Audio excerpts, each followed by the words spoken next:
This is Agriculture Today, and I'm Shelby Varner with the K-State Radio Network. Roger McEowen, K-State and Washburn law professor, starts today's show as he talks about payment limit and eligibility changes and the impacts for producers. Keeping the show rolling is K-State's Deepak, Joshi, and Craig Dinkel as they discuss satellite imaging in Kansas wheat and what they are able to identify. Part of the Beef Cattle Institute's Cattle Chat podcast ends the show as Brad White, Bob Larson, and Scott Fritz explain neurologic cases in cattle. That and more is coming up ahead on Agriculture Today.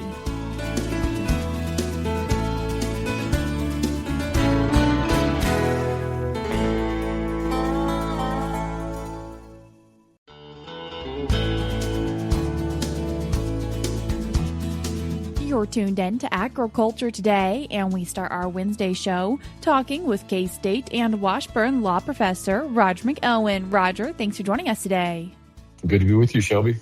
Roger, what is something that we have seen implemented that originally started with the One Big Beautiful Bill Act? Well, Shelby, this is huge. On June 2, we got the rules coming out of USDA's Commodity Credit Corporation. The final rule that implements a lot of these payment limitation changes that were made under the One Big Beautiful Bill Act, or OBBBA. And if you've got a farming operation that's in some type of entity structure, this is a monumental shift in how payment limits are going to be calculated and how actively engaged in farming is going to be determined. And so your multi-owner operations are going to benefit substantially. But there are a lot of nuances to it, and it can be tricky. What changes have we seen to those payment limits? Well, I'd say one of the biggest ones is it deals with a historical issue that we've had to address when we do estate planning, succession planning, business planning for farm and ranch families. Historically, ag operations that were structured as standard corporations, a C corporation or an S corporation or an LLC, they were at a disadvantage regarding USDA farm program payment limits. Now, what I mean by that was anytime you would come up with any type of entity that would limit liability, you are limited to one payment limit. And a payment limit used to be $125,000. This act increased it, indexed it for inflation. It's going to be $164,000 per person. So that means that each person is eligible to receive RPLC payments, whatever form they take their government payments in, up to $164,000 per person. So if I had 4 persons in a farm corporation, under the old rule, I'd be limited to one payment limit because there's that limitation on liability. FSA sees that. They say, we're going to count this at the entity level. You got one entity, you get one payment. That rule has changed, and that was changed statutorily in the OBBBA. And we now more closely align with the tax treatment of these entities. So we have what's known as a qualified pass-through entity under the final rule. So that's going to be any partnership, any S corporation, an LLC that hasn't elected to be treated as a C corporation, and joint ventures and general partnerships. So what that means is if I have, let's say, an S corporation, or I've got an LLC that's treated tax-wise as a partnership, and it's mom and dad and 2 children that are in the farming operation that are in this entity, now you've got the possibility to have 4 payment limits. So 164 times 4, not just 164. So that gets us up to $656,000 if I've got a family LLC with 4 active members, or I've got an LLC owned by 2 general partners, each with 2 active partners, 2 general partnerships with 2 active partners, or an S corporation with 2 active shareholders, for example. If I've got that would be $328,000. So we've effectively doubled the amount there. But if I got this family LLC with 4 members, or I've got an LLC with 4 members in it that are all actively engaged, that's $656,000. So that's huge. I wouldn't have to leave $536,000 on the table if I'm large enough to qualify for that level of ARC or PLC payments, for instance. That's huge. That's going to be huge this fall when this takes effect. A couple of times you've mentioned the phrase actively engaged in farming, and how is that determined? Yeah, to utilize the stacked payment limit, each owner has to meet this statutorily actively engaged in farming requirement. This has been around a long time. So what that requires is a commensurate at-risk contribution of land capital equipment as well as personal labor or active personal management. That's what we've known as the right-hand rules, the left-hand rules. Now, the final rule here removes a big trap in terms of how those contributions have been historically evaluated.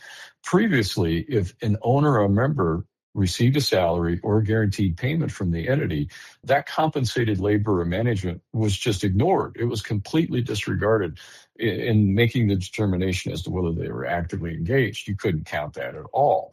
They would have to have satisfied the active engagement test personally in some other fashion. Just being paid was not enough. Now, effective for 2026, compensated labor and management will count toward the actively engaged determination for all types of these qualified pass-through entities. So, for example, if I have a daughter that operates as an S corporation shareholder, let's say she gets a $90,000 salary for her daily management of the farming operation, her management contribution is no longer penalized. It's not ignored. It now qualifies her as an active owner. So that effectively adds a full separate payment limit to the operation. Absolutely huge. As we're thinking about all this, what are a few other factors to take into consideration? Well, we've got AGI certifications, the 75% farm income waiver. Those are big ones. So the final rule said if we've got a qualified pass-through entity, we're not going to certify compliance with the 900,000 average AGI limitation at the entity level. In other words, what that rule is if I have AGI that exceeds that $900,000 threshold, I'm not eligible to receive any payment limits. That's a cap that was put in a number of years ago on a desire by the Congress to try to tailor farm program payments to the relatively smaller operations. So if I have a high AGI, I can't get payment limits. What the rule does now is if we've got a qualified pass-through entity and we're determining whether the 900,000 average AGI limit applies, they're not going to certify compliance at the entity level. Instead, what they're going to do is they're going to see whether that threshold has been passed or exceeded by tracking. So tracking is pushed entirely down the chain to the individual member level, and skipping the embedded pass-through layers. So that's a big deal. So the another one is that the standard 900,000 AGI cap is completely waived for certain types of disaster and conservation programs, if at least 75% of the producer's average gross income is derived from farming, ranching, or silviculture. So what Congress is saying here in OBBBA, they said, well, if you've got disaster or something, you're putting in some type of conservation program, we want you to be able to do that. We will partner with you on that so that cap comes off in those types of situations. Now, that applies to specific programs. In my article that is behind all of this discussion, I list what those programs are. And that's a big deal. And then the other thing on this $900,000 cap is that it evaluates adjusted gross income, which is your net income after deductions. And the 75% exception, however, looks at gross income. That's total revenue before expenses. Now, ag operations typically generate high gross revenues relative to net returns. And so a legitimate farming operation with a high AGI due to non-farm investments or unique tax years can often easily clear that 75% gross farm income threshold. And if you want that waiver for starting with the 2026 program year, what farmers are going to have to do is evaluate their gross income over the 3-year baseline period. So that'd be 22, 23, and 24. We always skip the immediate year back and then go get the prior 3. And then you would need to have that certification be verified by, as the rules say, a licensed attorney or a CPA or an enrolled agent. But that waiver doesn't apply to traditional commodity programs like ARC or PLC. It applies to the disaster programs, specific ones, and specific conservation programs. So in other words, if you're over the 900,000 AGI cap, you're going to stay disqualified from commodity program payments, even if you meet the 75% gross farm income test when we're talking about ARC or PLC. What are some things that agriculture producers should be doing right now?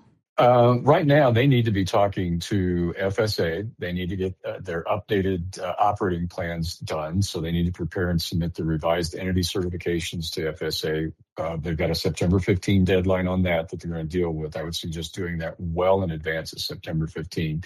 Keep in mind, your larger pass-through structures that contain 6 or more members are subject to an automatic 60-day state-level review timeline. So early submission for those, I think, is vital to ensure timely program compliance.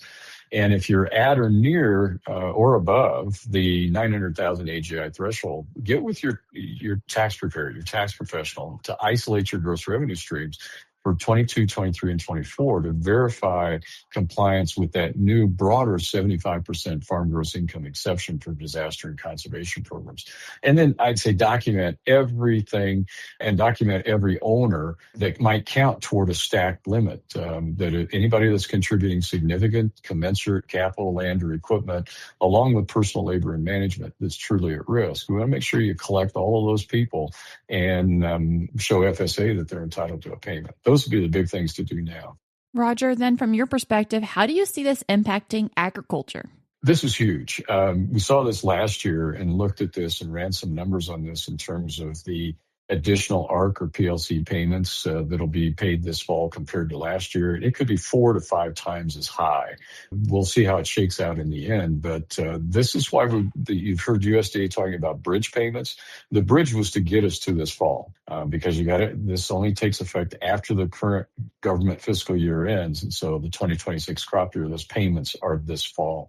This is going to be massive. It's a massive cash infusion into crop production agriculture, and we're going to see that this fall. Roger, I appreciate you taking the time to join us today. Thanks, Shelby. That was K-State and Washburn law professor Roger McEowen.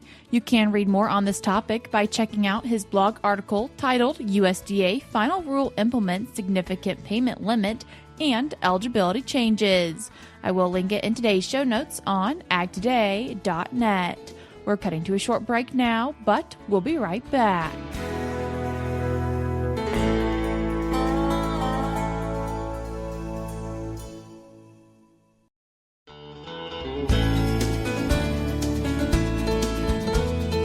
You're tuned in to Agriculture Today, and we continue our show discussing satellite imaging of Kansas wheat with K-State Agriculture Precision Specialist Deepak Joshi and Midway Extension Crops Agent Craig Dinkel. Deepak, Craig, I appreciate you both taking the time to join us today.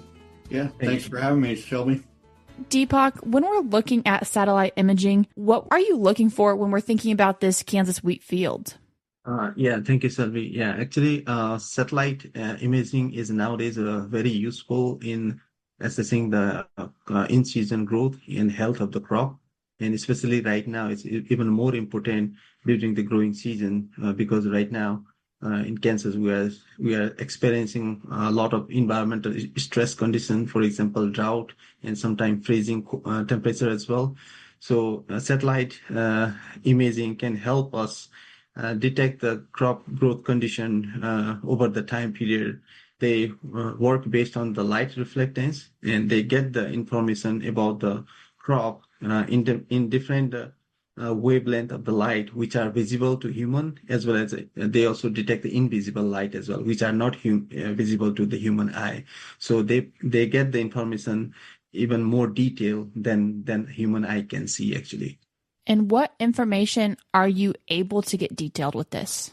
Actually, that's a great question. So we have been using the satellite image during the different time, and not only the one image, but we look the different time period of the images. For example, recently we published an article in the e-update where we monitored one wheat field and during the different time period, and we used the different 5 images at a different growth stage. And we map the NDRE image using the satellite image, and that NDRE will tell you about the wheat health condition. And over the time, we saw that the wheat health was NDRE value for the wheat field was decreasing. That means there was some drought effect or environmental stress effect, and that's why the crop health was decreasing over the time, actually. Does this involve you going out or just getting on a website? How do you get these images? Yeah, that's a great question. Nowadays, there are a lot of such satellite images available, which are free to use as well. For example, NASA provide Landsat satellite images, which are free Another is satellite, which are also free. And there are so many other commercial satellite as well, which you have to pay to use their data. And so these can be used free as well as a paid version as well. So can be used by anyone. Craig, what was it like seeing this application in your district? Yeah, definitely very thankful for a good working partnership and relation with Deepak to have this opportunity for this Ellsworth County producer that we did this on his wheat field this year. It just goes to show how producers can utilize these tools such as satellite imagery and that to assess their fields during the growing season, and especially in a year like this where our wheat crop was faced with a lot of environmental and drought stressors. It can just give them more information about that field and what's going on, and see the variability in the soil types and those more droughty areas as that drought progresses and gets worse, so that they're aware of these areas. What history, when you were looking at this field, were you also able to see when it comes to crop conditions? Yeah, that was another good positive that came from this. We got to visit with the producer and get some more history about the field, and obviously we knew that there's current oil wells and production on this ground, but with talking to them, some of the areas that show up were either old oil well sites that are no longer in production.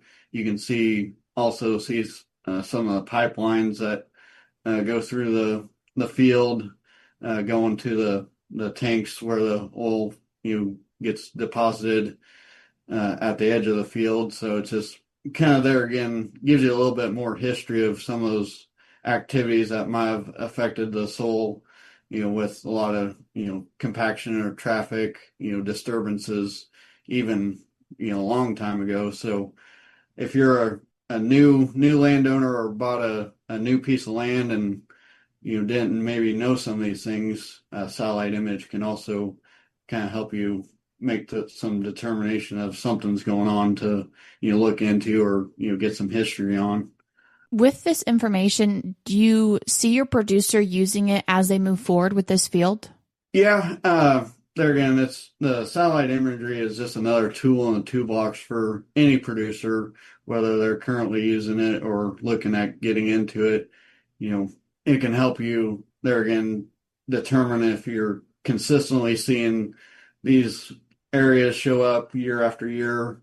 If you then tie that in with more data points such as yield monitor data from your combine, you can then start to maybe do some precision ag fertility management or variable rate seeding. It just there again just kind of is another tool in the toolbox for better management of your crop fields and looking at possibly reducing the inputs such as fertilizer, seed, and then helping produce, optimize your good areas and manage your poorer areas accordingly. Deepak, today focused towards discussing wheat, but is this something that's applicable to other crops as well? Yeah, definitely, Selvi. I think it's not only for the wheat, actually, it's applicable to all the crops as well. Not only the row crop, it's also applicable on the pasture and rangeland as well. So it have a wide application, and also satellite benefit about satellite image is they cover whole earth. So this not only the one small field they cover. If we want to do the similar study for the county level or state level, and we can get the satellite image for the whole county or for the whole state as well. And so that's another benefit for the satellite images. So it can be work for any crop in any places as well. How do you see this progressing forward? Yeah, I think this is a really important technology. And after we published this article, I got a call from the person who is working on the crop insurance. He told me that this is really applicable on his work as well, because based on this map, he can see where is a high damage and where is a low damage. that can be useful to estimate the yield loss as well at the end of the season, and which can be helpful to the grower if they want to claim the insurance due to the drought effect or any environmental effect. So that's where we are working on right now. We are trying to develop more. We are trying to do more research on this one. So this can be used to our grower and to help them to make the on-farm decision in the real time as well. So this have a huge application in the future, actually. And Craig, from your perspective for producers or even county or district extension agents, how do you see it moving forward? Yeah, there again, it's just like, another, if I get contacted by a farmer that wants me to look at something in a satellite field with issues, specific issues, and if there is satellite imagery available that I can utilize to best, target, those areas I need to go look at.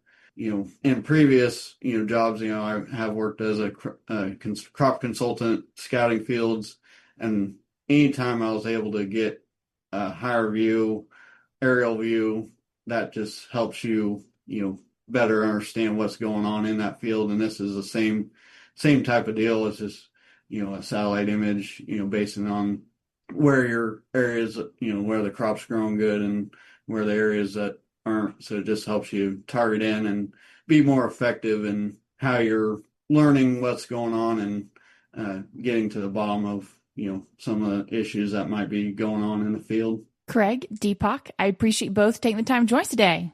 Thank you, Sylvie. Thank you. That was K-State Agriculture Precision Specialist Deepak Joshi and Midway District Crops Agent Craig Dinkel. I will link an article on this topic in today's show notes on agtoday.net. Before we cut to a break, we're now going to be joined by USDA's Rod Bain and World Agricultural Outlook Board Chair Mark Jekanowski.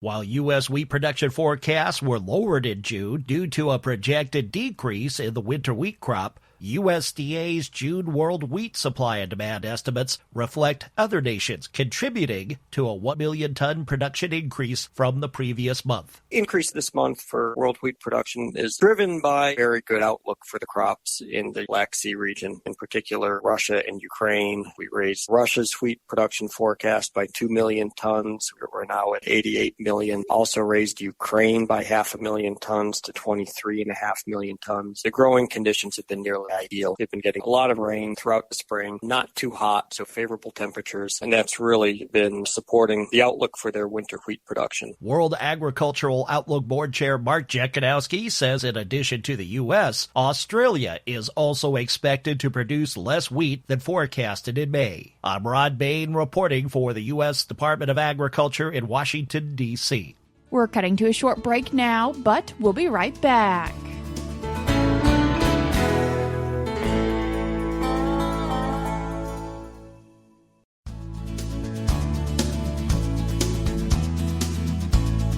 You're tuned in to Agriculture Today, and we conclude our Wednesday show with part of the Beef Cattle Institute's Cattle Chat podcast. Today, we're joined by K-State's Brad White, Bob Larson, and Scott Fritz. When we talk about neurologic cases or brainers, I think there's some pretty distinct things that we need to think about. And I guess I'd ask you guys first, for when somebody says a neurologic case, Bob, tell me, what kind of clinical signs are you describing? What are you picturing when I say, hey, I've got a neuro case? What are you picturing is going on? Well, that's actually, a lot of times where we start is it's a brainer or a neurologic case, meaning, something affecting the nervous system.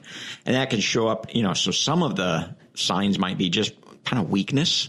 You can see stumbling, a gait abnormality. You can see circling or apparent blindness. Occasionally you'll see something where they're down and they're paddling. Another one is head pressing. And the interesting thing is, and I'm glad Scott is here, is, there's some overlap of potential causes for each of those, but those, exactly what you're seeing. Is it just weakness? Is it staggering? Is it down and paddling? Those actually are pretty important hints to the veterinarian about what might be causing it, because all of those are nervous system problems. but they're hitting different parts of the nervous system. Well, we talk about nervous system that affects basically the brain and spinal column or something that's more diffuse. And sometimes they'll show some of those, as you talk about the wobbling, staggering, almost looks like they're walking drunk if they're up. Yeah, exactly. Or if they're down, and when you say paddling, it's almost like they're running. Right. They're running, but they're on their side. They're on their side. They're Yeah. not going nowhere. They're not going anywhere. Yeah. So, Scott, what are some of the questions? Somebody calls you and they say, hey, and they describe some of this list of signs that Bob mentioned, which we won't see all the signs in the same animals. And you're going to start asking them some questions. What are some of the things that you're going to want to know?